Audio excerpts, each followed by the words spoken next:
네, 정개특위에서 활동하며 선거제 개편과 관련해서 목소리를 내고 계신 분입니다. 선거법 개혁을 통해서 과거로 돌아가선 안 된다며 정치개혁의 필요성을 강조하고 계신데요.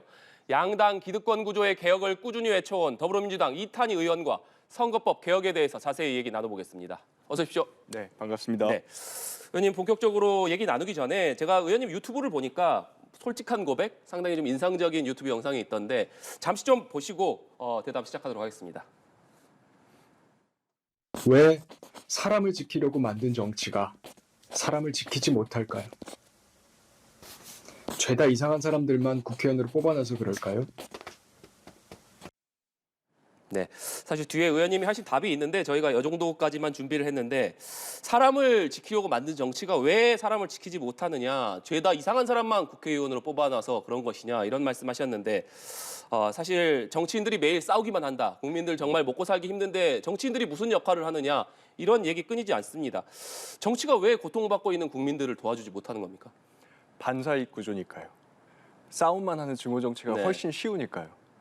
여기서 일 잘하기 위해서 노력할 필요가 없으니까요. 사실 이제 정치 본업이 사람들의 삶을 지키는 네. 거 아니겠습니까? 불안으로부터 지키는 일이라고 생각하는데요. 요즘 우리들 국민들 삶이 얼마나 불안해요. 상반기에만 해도 고독사로 2,600명 이상이 죽었습니다. 네. 그리고 지난 5년간 우울증과 불안장애 등으로 치료받은 국민들이 연인원으로 900만 명이 넘습니다. 또 최근에는 세수가 59조 원 펑크났다. 그래서 우리 국민들 불안을 자아내고 있는데 이 세수 펑크난 거 어떻게 채워야 되겠다 토론하는 정치인들 보신 적 있으신가요? 사실 거의 없으실 겁니다. 네. 근데 이런 정치보다, 이런 본업을 열심히 하는 정치보다 남에 대해서 증오심을 자아내는 정치, 모욕 주고 반문하고 조롱하고 이렇게 하는 정치가 훨씬 쉽거든요. 네. 그렇게만 해도 저절로 선거 이길 수 있는 구조가 바로 반사이익 구조입니다. 반사이익 구조 때문에 대한민국 정치가 현재 이런 상태입니다. 네. 정치인 개개인이 어떻게 하면 좀 더 나은 사회를 만들 것이냐를 고민하기보다 상대방을 깎아내리고 상대방이 못하기만을 바라는 그런 정치를 하고 있기 때문이다. 이렇게 말씀을 해주셨는데 그렇기 때문에 정치가 개혁돼야 된다. 이런 말씀 계속 하고 계신 걸로 알고 있습니다. 그렇다면 구체적으로 정치가 어떤 방향으로 좀 개혁돼야 됩니까? 반사이익 구조를 깨야 됩니다. 이 증오 정치 판 자체를 깨버려야 됩니다. 이 대한민국의 기득권을 가지고 있는 사람들은요, 반사이익 구조를 유지하기 위해서 국민들의 선택권을 제한해서 없애버립니다. 반사이익 구조라고 하는 것은 저 사람 아니면 나, 둘 중에 하나밖에 못 찍게 만드는 거 아니겠습니까? 그래서 저 사람을 도저히 못 찍게만 만들면 나는 그냥 감나무 밑에 누워서 감 떨어지는 거 입 벌리고 받아 먹듯이 저절로 선거 이길 수 있는 거죠. 대통령도 될 수 있는 거고요. 선택권을 넓혀야 됩니다. 그래서 각자가 증오 정치만으로는 이길 수 없게 만들어야 됩니다.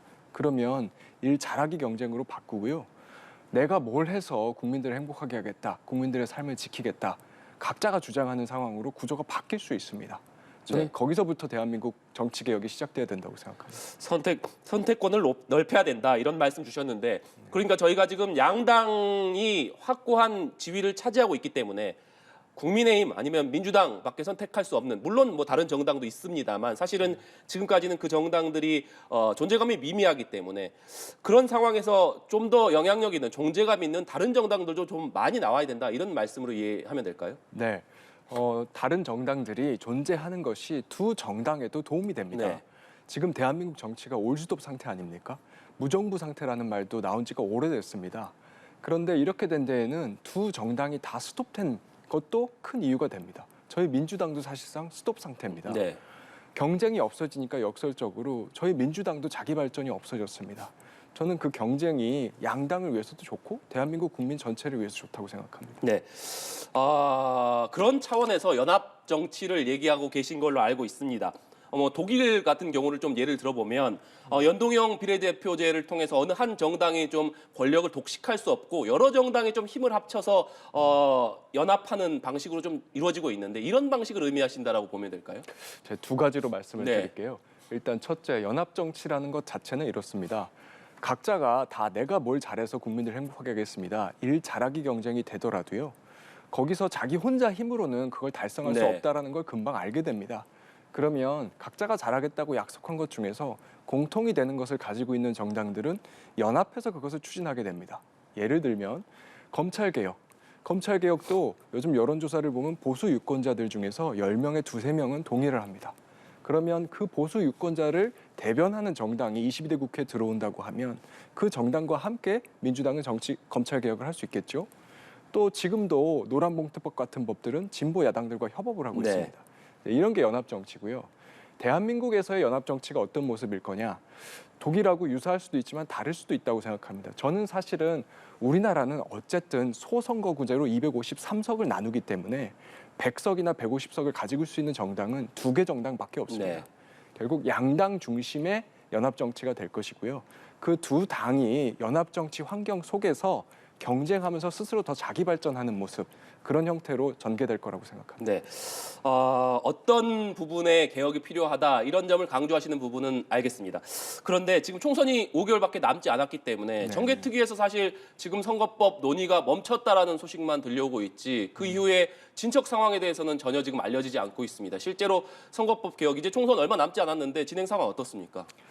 참 지금까지 선거법 개혁에 관해서 많은 이야기들이 있었는데요. 국민들께는 죄송하지만 지금까지 들었던 모든 이야기들은 잠시 잊으셔도 될 것 같습니다. 모두 다 중장기 과제로 넘어갔고요. 기본적으로 내년 총선은 현행법대로 치릅니다. 253개의 소선거구와 47개의 비례대표. 네. 그런데 쟁점이 딱 하나 남았습니다. 비교적 최근에 국민의힘 쪽에서 47석의 비례대표를 옛날 선거제도로 네. 돌아가서 뽑자. 그러니까 이게 촛불혁명 이전의 병립형 제도라고 하는 것인데요. 양당 카르텔법이라고 하는 별칭도 가지고 있는 이 법으로 돌아가자고 민주당 쪽에 덜컥 제안을 네. 했습니다. 그래서 민주당이 이 국민의힘의 제안을 받을 것이냐 말 것이냐 이 쟁점 딱 하나만 남았다고 생각하시면 됩니다. 네. 그러니까 뭐 비례대표를 늘릴 것이냐, 대선거구제냐, 중선거구제냐 여러 가지 정개특위에서 얘기가 나왔지만 이건 다 중장기 과제가 됐고 네. 지금 남아 있는 것은 지난번 총선 당시에 도입됐던 준연동형 비례대표제 그대로 할 것이냐 아니면 과거에 있었던 병립형 비례대표제를 할 것이냐 이 쟁점만 지금 남았다는 말씀이신데 맞습니다. 사실 지난번 총선 당시에도 어떤 소수 정당들의 원내 진입을 좀 보장하겠다라는 차원에서 준연동형 비례대표제가 도입이 됐습니다만 사실 국민의힘의 전신이었던 자유한국당 그리고 또 민주당 그때 당시에는 더불어시민당을 창당을 했습니다. 그러니까 위성정당을 창당하면서 사실 그 취지가 퇴색이 됐었었는데 지금 현재로서는 어떻습니까? 아직 지금 현재 그대로 내일 만약에 총선을 치른다면 그때와 마찬가지로 지금 바뀐 것은 아무것도 없는 건가요? 위성정당 방지법이 많이 발의가 네. 돼 있습니다. 그래서 그것이 논의가 돼서 처리가 되면 위성정당이 제도적으로 금지되겠죠. 네. 그럴 시간적 여유는 아직 남아있다. 이 일단 말씀을 드리고요. 두 번째 문제는 만약에 위성정당 방지법을 우리가 처리하려고 하더라도 국민의힘이 비토하거나 네. 윤석열 대통령이 거부권을 행사해서 국민의힘만 위성정당을 만드는 경우 네. 이런 경우에 과연 민주당이 어떻게 할 거냐 이게 현실적인 문제일 겁니다. 저는 이번만큼은 민주당도 위성정당을 만들 필요가 없다고 생각합니다. 필요가 없다라는 게 핵심입니다. 자, 2020년으로 돌아가 봅시다. 국민의힘이 그 당시에 지역구에서 84석을 하고요. 네. 위성정당으로 19석을 했습니다. 그래서 103석, 100석 턱걸이를 했거든요. 그런데 만약에 이번에 국민의힘이 다시 위성정당을 만든다. 그때도 국민들께서 19석을 몰아주실까요? 저는 절대 그렇지 않을 거라고 생각합니다. 우선 첫째, 보수 신당과 경쟁해야 되고요. 네. 우리 민주당 입장에서 보면 민주당은 지금 지역구만으로도 단독 과반을 훨씬 넘는 의석을 가지고 있습니다. 그리고 지난번 강서구청장 보궐선거에서도 확인했듯이 민주당에 대해서는 맞듣지 않지만 윤석열 정부에 대해서 윤석열 정부의 폭주에 대해서 심판해야 되겠다라고 하는 국민적 정서는 대단히 강합니다. 네. 그래서 지역구만으로도 우리 민주당이 겸손한 모습, 반성하는 모습, 성찰하는 모습을 보여준다면 충분히 과반 이상의 의석을 가질 수 있는 그런 여건이 돼 있기 때문에요. 위성정당을 만들 필요가 없습니다. 그런데 민주당이 위성정당을 안 만든다. 그러면 국민의힘이 만든 위성정당은 더 초라해지겠죠. 네. 그래서 저는 결과적으로 현실에 있어서 이게 큰 손해가 아니다. 민주당이 국민들에게 위성정당 안 만들려 한 약속을 지킬 수 있는 절호의 기회다. 네. 이렇게 말씀드리겠습니다. 만약에 국민의힘이 선거법이 바뀌지 않아서 위성정당을 만들더라도 민주당은 만들 필요가 없다 이런 말씀이신데 네. 앞서서 지금 쟁점이 병립형 과거의 비례대표제로 돌아가느냐가 쟁점으로 남았다라고 말씀해 주셨는데 네. 국민의힘에서 이걸 민주당에다 제안을 했다고 하죠. 민주당에서 일부 여기에 동조하는 분위기도 있다 이렇게 전해지고 있는데 실제로 좀 어떻습니까? 뭐 정치인들이라고 하는 게 사실 국민들한테 한 약속보다도 네. 눈앞의 이익에 흔들릴 수는 있는데요.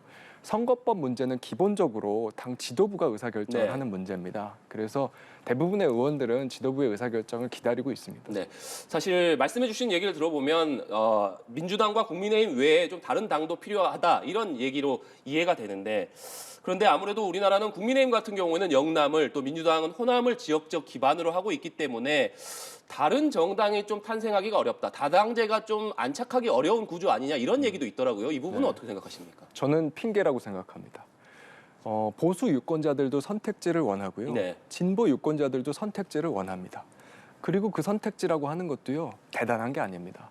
우리나라는 어차피 253개의 지역구는요. 거대 양당 아니고는 다른 정당의 의석을 가져갈 수가 없습니다.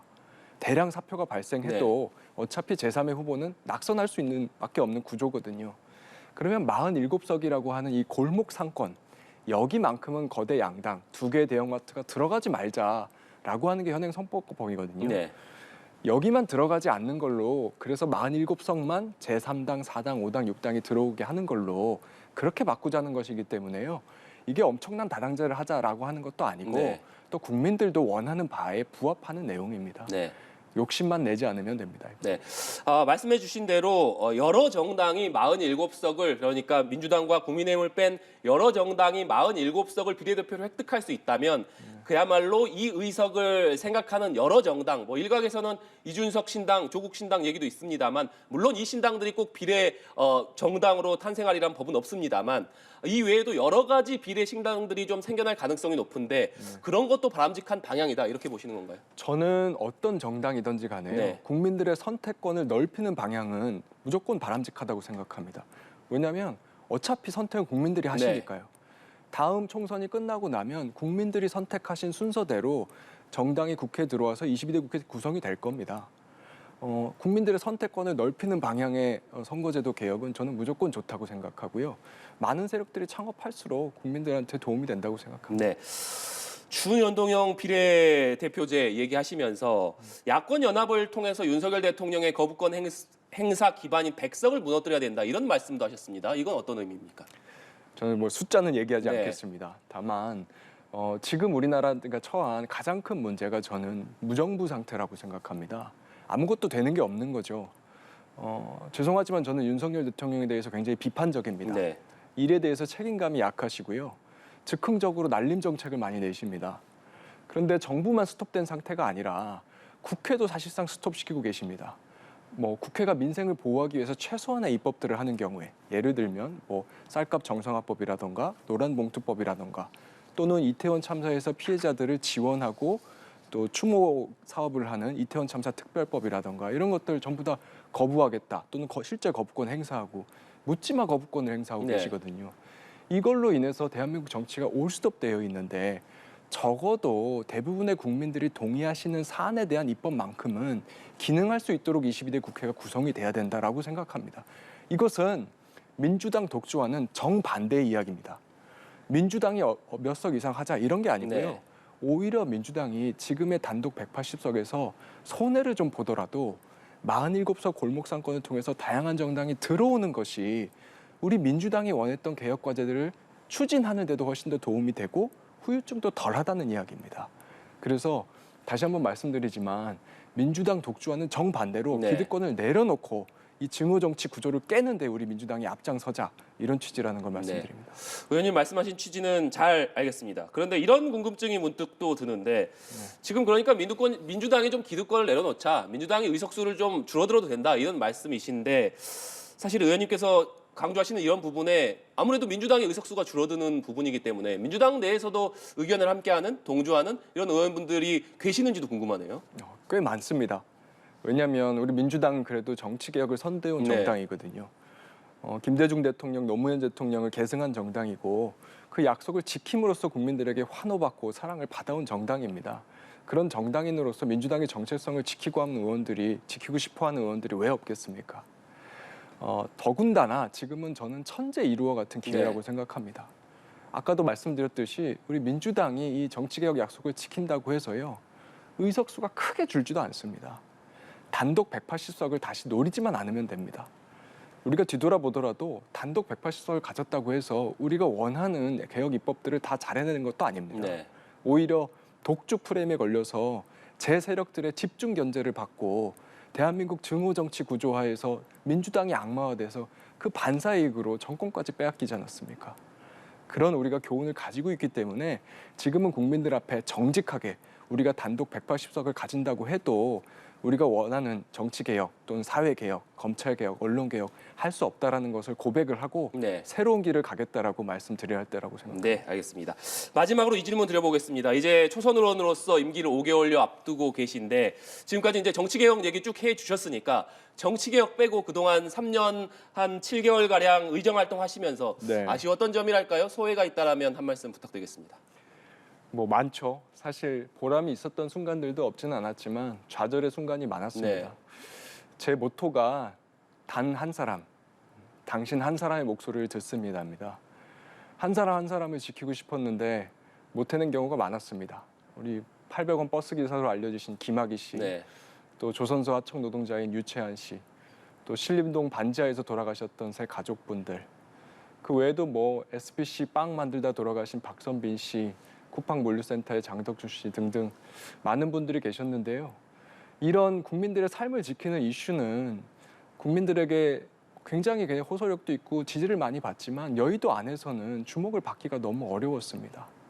바로 이 증오 정치 반사의 구조 때문인데요. 상대방에게 타격을 줄 수 있는 것, 상대방의 증오심을 자아낼 수 있는 그런 이슈가 아니면 오래 가지가 않더라고요. 그래서 저는 제가 원하는 정치를 하기 위해서라도 이 정치 개혁이 꼭 필요하다 이런 결론에 이르렀습니다. 그래서 제가 모든 걸 걸고 이 싸움만큼은 꼭 이겨내겠다 이렇게 약속을 드립니다. 네, 알겠습니다. 오늘 말씀 여기까지 듣도록 하겠습니다. 지금까지 더불어민주당 이탄희 의원과 함께했습니다. 오늘 말씀 고맙습니다. 네, 고맙습니다.